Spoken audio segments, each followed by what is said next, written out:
Good morning, everybody, and welcome back. Today we're going to work on a chainsaw. Picked it up from a gentleman a couple of days ago, and he said it's been sitting for about 4 or 5 years.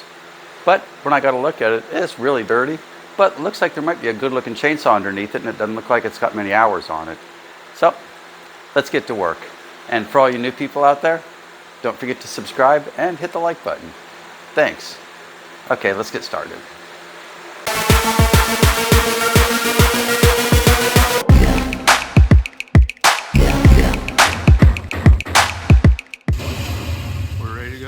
Okay.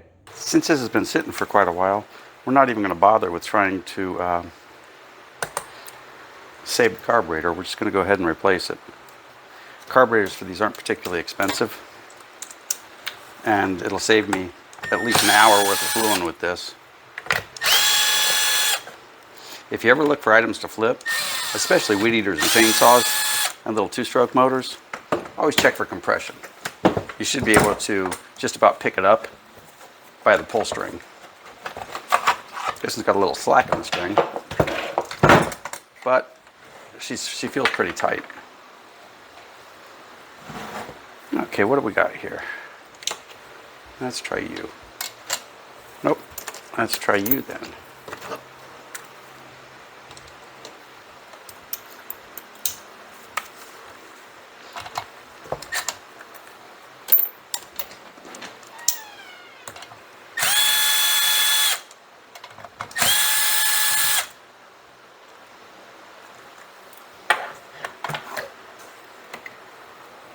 One more bolt.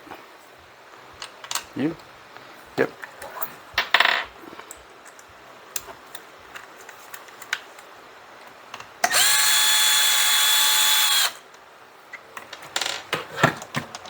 There we go. And there's a carburetor. Now when you take the choke lever off on this one, let's pull around this side. Or I'm sorry, the accelerator. All you want to do is floor it and push this forward, and she'll pop right off. I said she'll pop right off. There we go.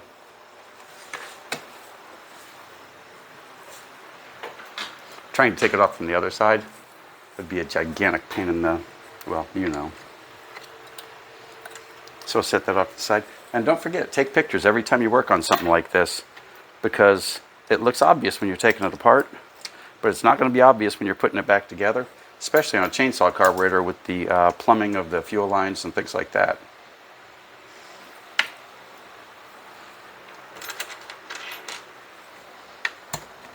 Okay. Now we're definitely putting new fuel lines on her. And filters and everything, but just because she's been sitting around forever. That would slow down starting just a little bit, wouldn't it?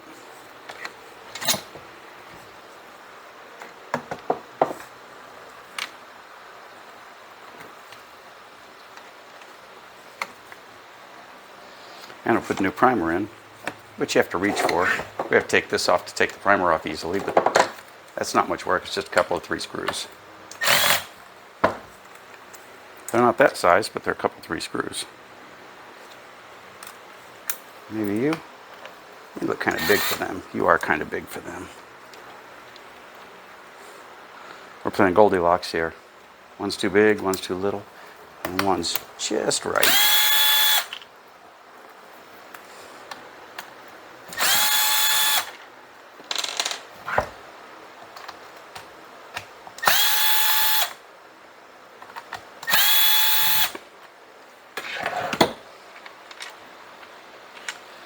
Okay, we're starting to get a collection of screws going here. Normally I'd put them all on a magnet, and I think this would be a good time to do just that.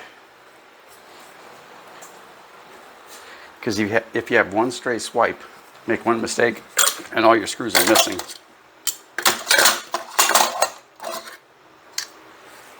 Let's see if we've got anything else here. No, that should do it. Cover screws tend to stay on the cover pretty well, so we're not going to worry about those. Let's pop the primer off. Okay, and we're almost ready to go. The next thing we're going to want to do is drain out all the old fuel that's in the chainsaw.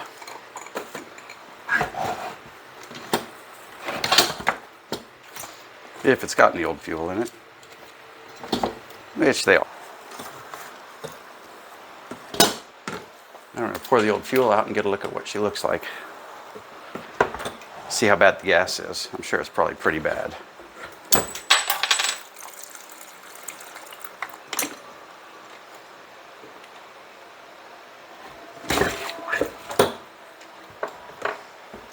Yeah, but it's not a beautiful thing. And I see little floaters in here, little things that's accumulated. That's probably old fuel line in there. I'll put that off to the side. And we'll go ahead and fish out all the old fuel lines and whatnot.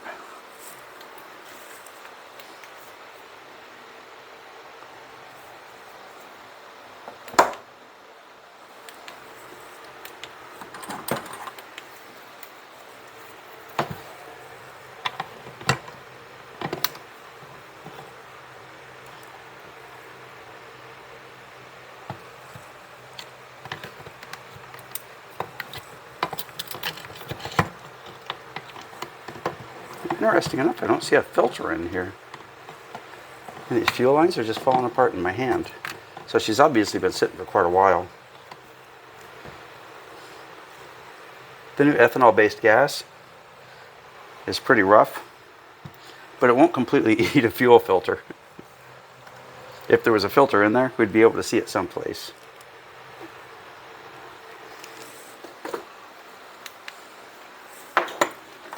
Okay, we're going to go ahead and put the gas back in it, shake it around some.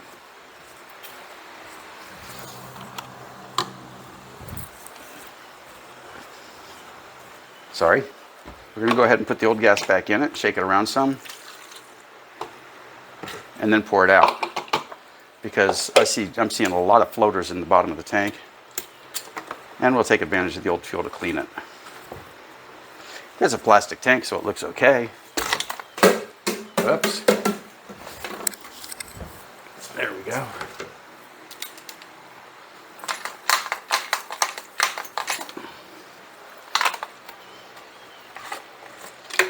Okay, I shook it around quite a bit. Let's try it again and see if we can get all that crap out.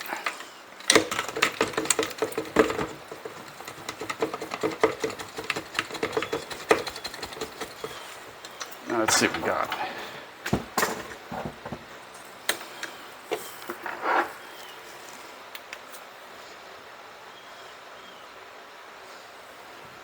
Okay, that looks a whole lot better. And if you look, there you go. You can see we got all the old fuel lines out.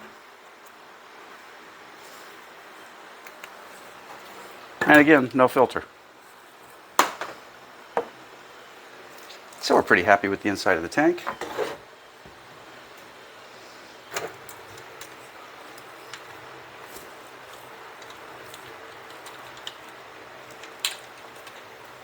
Let's put that through and see if we can't pull her back through on the first try.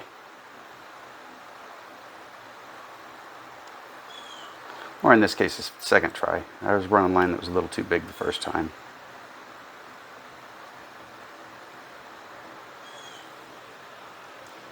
When you got something with little bitty holes, make sure you run a little bitty line.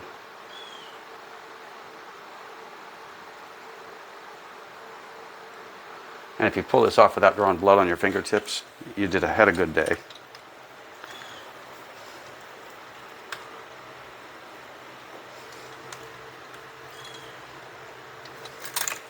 And there we have it. See, because we had a really long taper, this thing went through pretty good. Now this is going to be the return line. So it won't have to be particularly long, it'll only be reaching right here.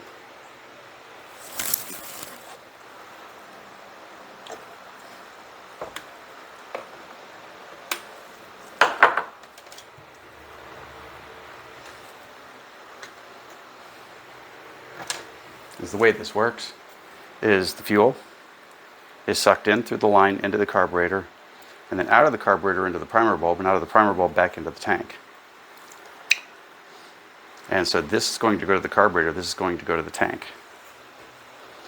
It's usually the long one is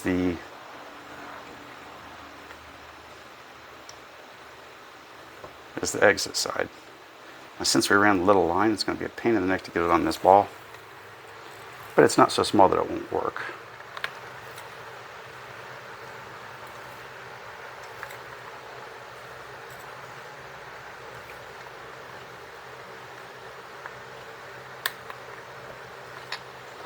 And there we have it. That should be good to go. Now we've got this line running the entire length of the tank. It's going from the far corner all the way up the hole.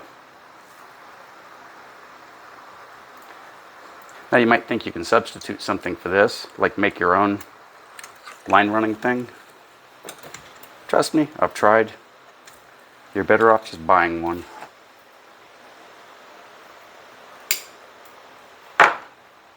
Now this line's going to run directly to the carburetor, and it's going to have a fuel filter on the other end.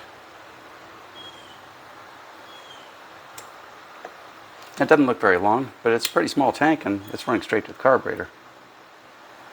So we're going to cut half of this off probably.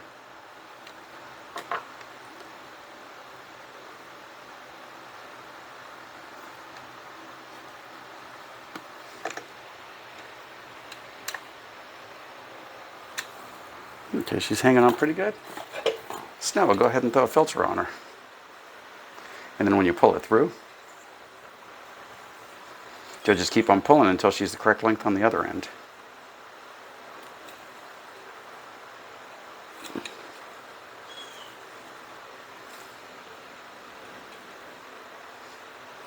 When possible, I don't put any oil or anything on this. I just go ahead and fight the filter on. That way, it'll be more secure later. Okay, let's see if we can pull this through.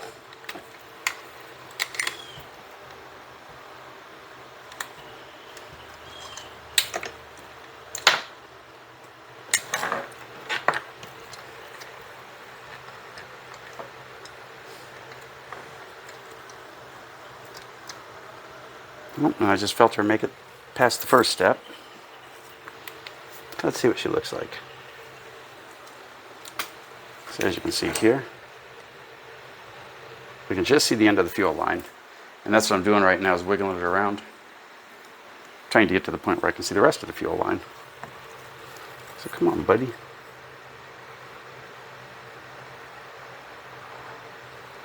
And she pulled through about 1/2 inch before she broke, which is all I needed. I'll grab our pointy pliers, get down here and go.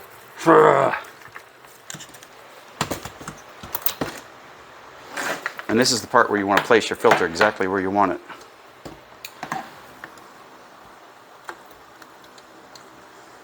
And she's laying on the bottom of the tank sideways. Let's take a look. So that's a beautiful thing. We'll take that.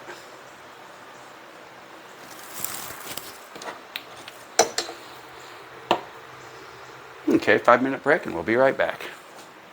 Okay, took a break for a few minutes and ate breakfast. So let's finish this guy off real quick. So now we're going to run from the primer. And we're going to run to the side of the carburetor that has the little plate on it. The 4-bolt plate. And you can see this is going to be a really short little line here. So we're going to leave it like this until we're done. This one, we're going to try to guesstimate because it's hard to get to once you've got the carburetor on the machine. So we're going to cut it as short as we can cut it and still put it on. And still slide the carburetor on. So we're going to guess right about here. Because if you make them too long in time, once they warm up, they'll get kinks in them.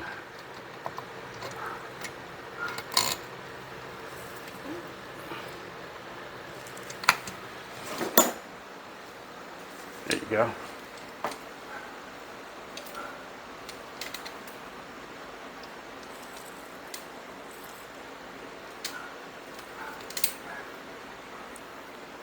Okay, so now let's put this one on. You see we made it a little uncoordinated for ourselves.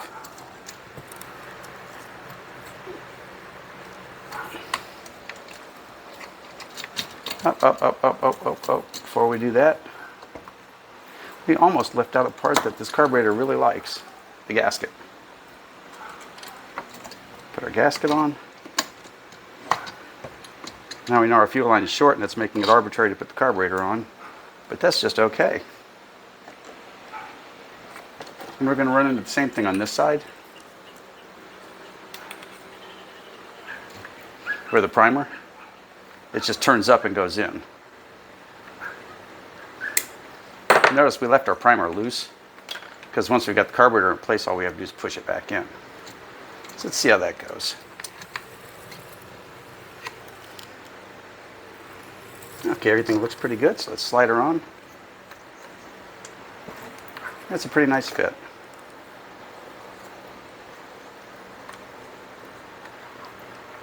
We'll clip our primer back in. At least we'll try to. We're more coordinated. There we go. Perfect. Now our fuel line's got a bend to it on this side. A little bit of a bend on this side. It's got a little bit of a loop. Oh, sorry.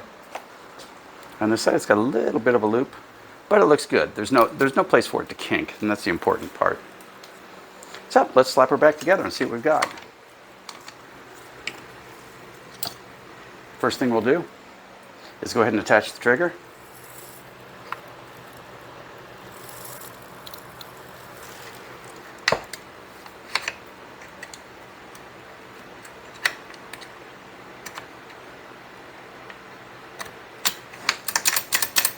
Looks good.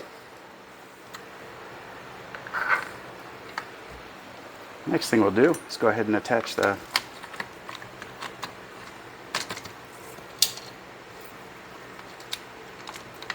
we'll go ahead and attach the air filter, because that's what holds this whole mess together.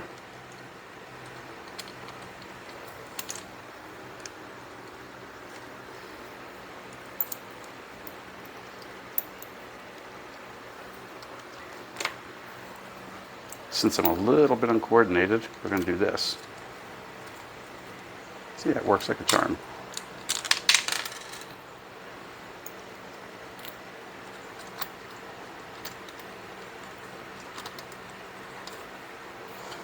There we go, now they're both connected.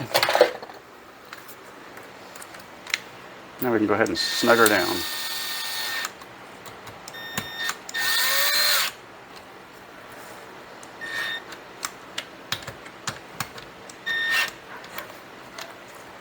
Okay, that looks pretty good. Now I've got one more screw that goes on here.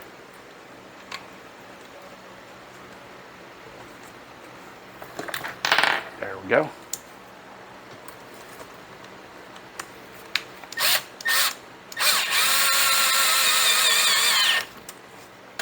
And that's it. Our carburetor's on. And we got new lines and new primer and new filters. So let's put our side covers back on. And let's see if she starts. We've sort of got a joke going here that if you put the top cover back on before you test it, you're dooming yourself. If your side cover does this and it's all wonky, pull on the cord. Notice it just went twink and fell right back into place.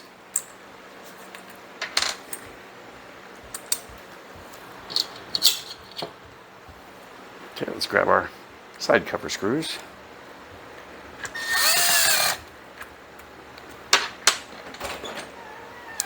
Let's tighten these back in.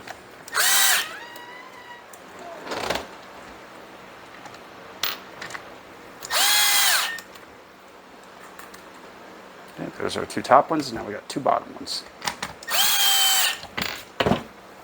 And lucky for us, Craftsman uses the same screw for virtually everything, so you don't have to worry about which one's which much.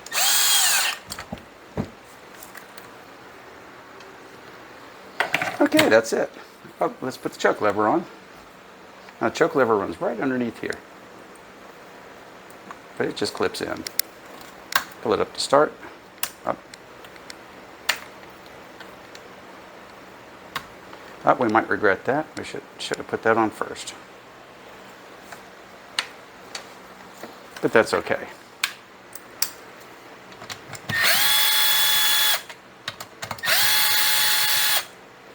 Pull those two bolts off and get the air cleaner out of the way, and then we'll put the choke lever on. Oh yeah, those 3 bolts. We'll pull those 3 bolts off of there.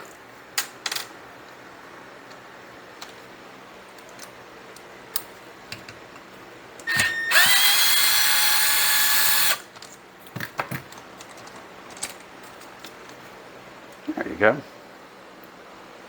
Should have done that one first. But if you've never done that before, you don't work on small engines. Because we all make that mistake.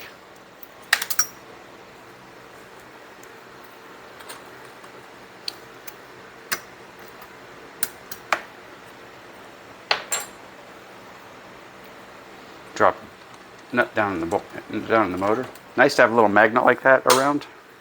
You saw we just dropped a nut down, and it immediately went for the flywheel because it's got a big magnet on it.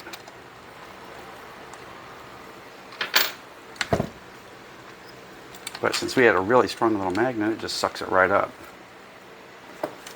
Okay.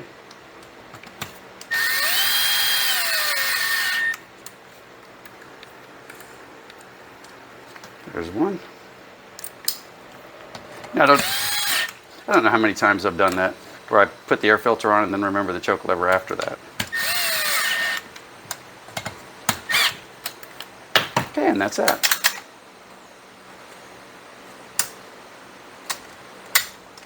And notice when you pull the choke out, that starts. Push it back in, it goes free. It turns the engine on when you pull the choke. That way, if you forget to hit the switch, it'll do it for you. Okay, let's put some fuel in her and see what we've got.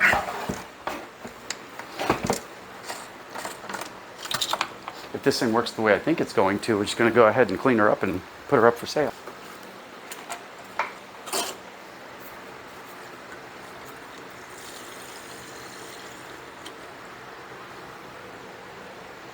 Yeah, that should be more than enough for that.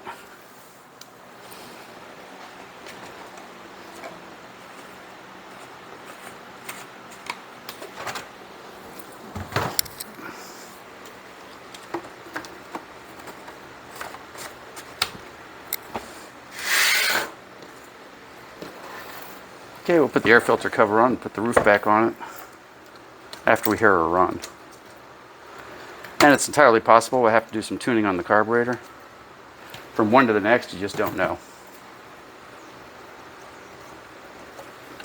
Even if you buy the most expensive carburetor out there, the odds of it working correctly, untouched, are about 50-50.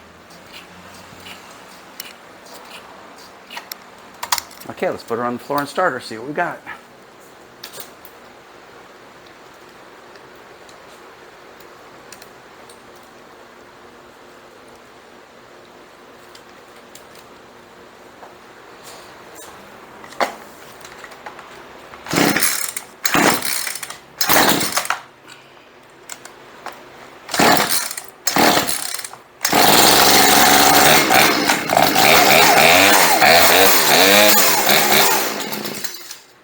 Yeah, she's pretty close.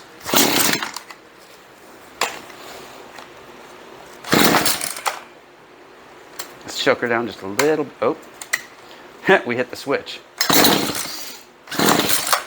As soon as you hear that first rumble, go ahead and turn the choke off and try it with nothing, without the choke.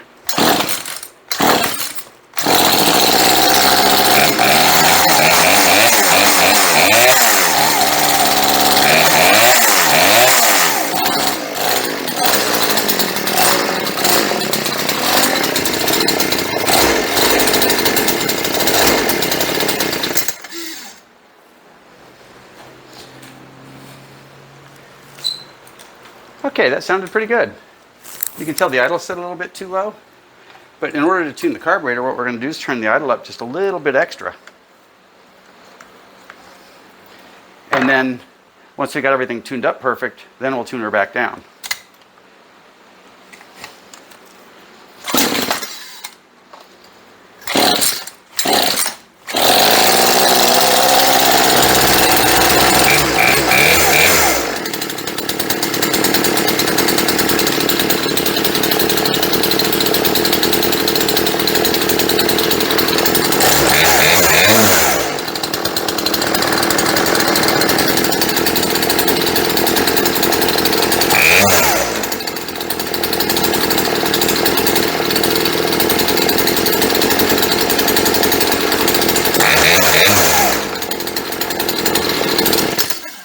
I'm not going to touch that. We're going to call that one done. Now, when I was taking my little break, I went ahead and put a spark plug in it just to complete it.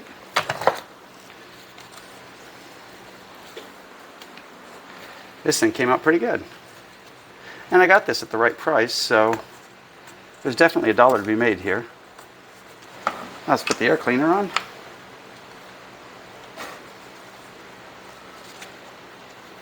Okay. That's that. The lid on her.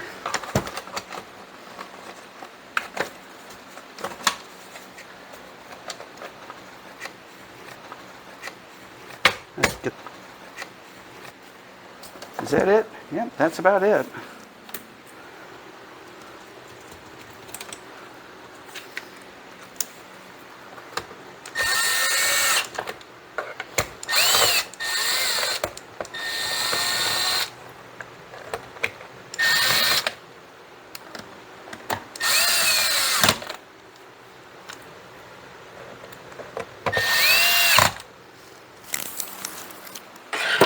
And there we have it, one chainsaw, ready to work.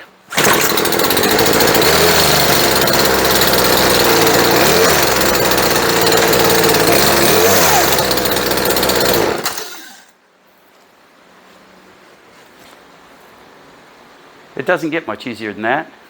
And so for a minor investment in buying a chainsaw that didn't run and a carburetor that I spent about $20 on, I've got something that's ready to go for the fall. And in this time of year, we start switching away from mowers and moving towards chainsaws and weed eaters and things. We do take the occasional mower when they come along, but we're not going to say no to them. But these are the things that sell in the fall. Well, thanks for watching, and don't forget to subscribe.